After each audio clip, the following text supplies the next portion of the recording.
Right now you might be saying, hey Jeffrey, haven't you driven this thing before?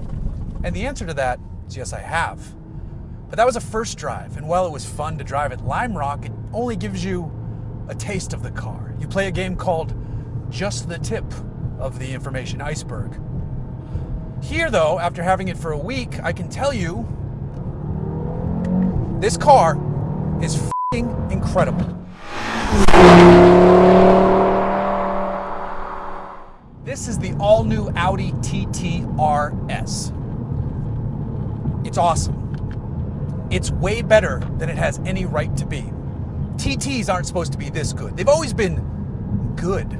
This one is amazing. Audi Sport is doing wonderful things for the Audi brand as a whole.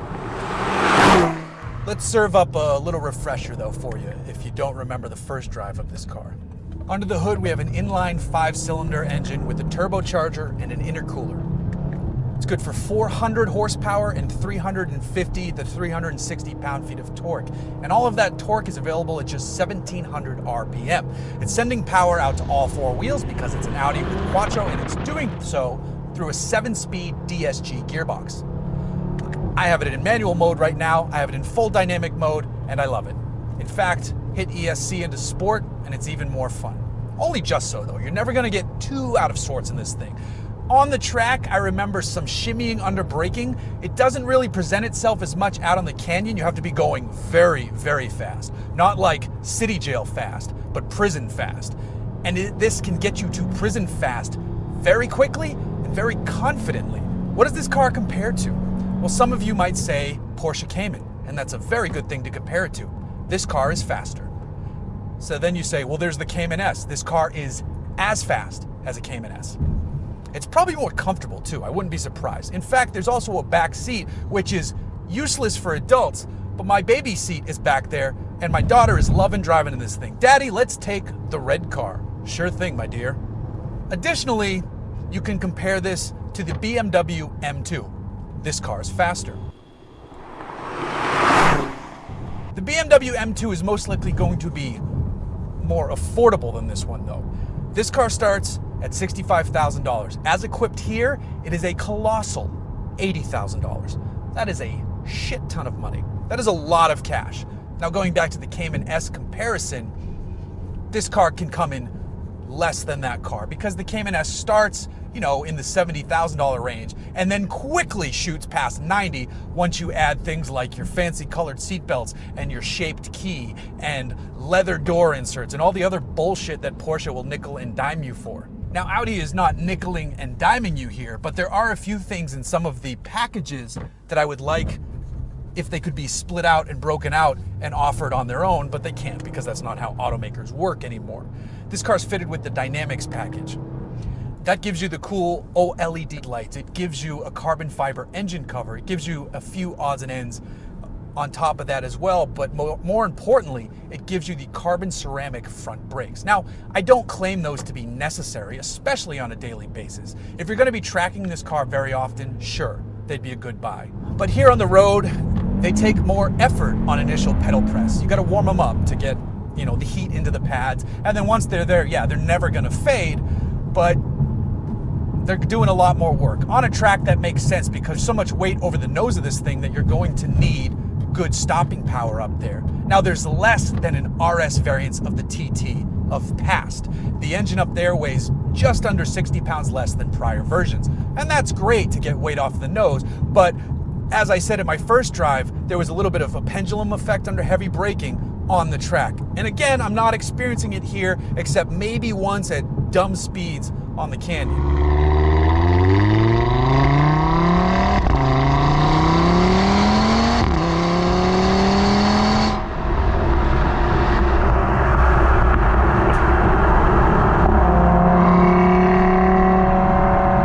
The steering is very quick and precise. The ride is excellent. And with the Dynamics package, this ditches Audi's magnetic ride, which is sublime, and does a fixed RS suspension. So it's stiff, but it's not Focus RS stiff. It's well damped for the road, but also a general daily comfort level.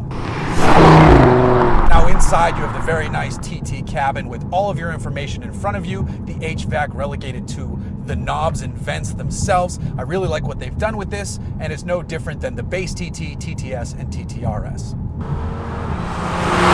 One thing that is fascinating to think about with this car is that this has 108 more horsepower than the TTS. That's a big jump. Is it worth that massive jump in price though? Here's one interesting way to look at the leap in price that you're gonna pay. It's a lot to swallow at first glance to say that is an $80,000 Audi TT. And I get it. And when I first looked at the window sticker on this thing, I thought the same thing. But I was doing a little bit of research. If you compare this to the first gen Audi R8 V8, this is about a second faster to 60, around there, maybe a little bit less, but it is significantly faster.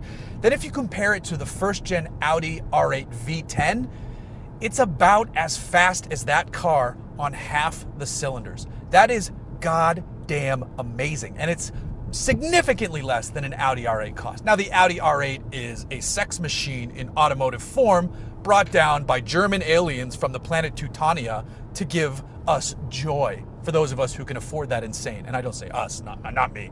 So this is a budget R8, relatively speaking. This is an affordable Audi R8. And the new TT looks amazing. The gearbox shifts wonderfully. The brakes are excellent, and you don't even need the carbon ceramics.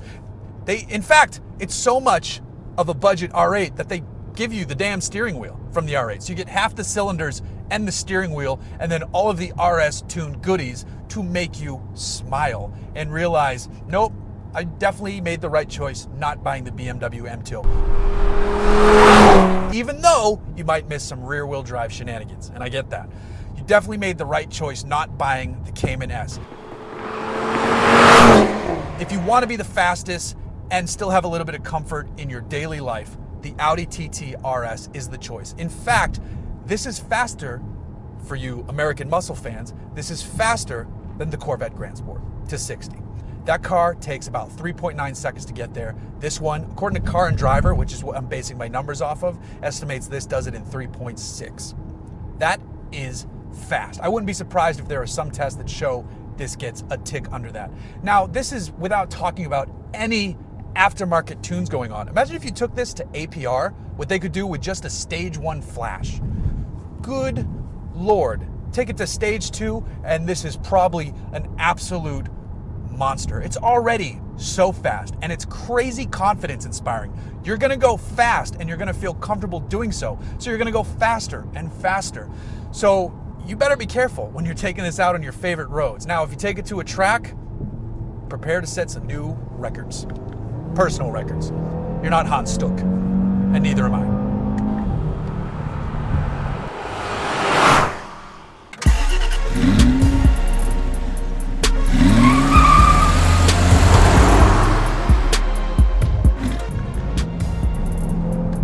It changes directions so quickly. That was very so quick. Oh, so quick! It's so goddamn quick! It's crazy how fast this car is. Add in, if you buy one of these, you have to get the sport exhaust. You get the blacked out tips, which match all the other blacked out trims that signify an RS level car, not the aluminum you might find on an S, and then the body color you find on the regular cars.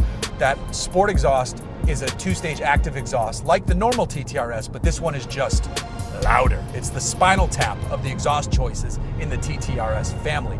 And inside the car, it sounds good. Outside, this thing sounds awesome.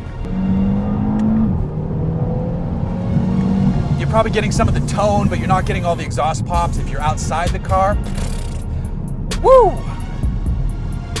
Like Nature Boy would say, woo!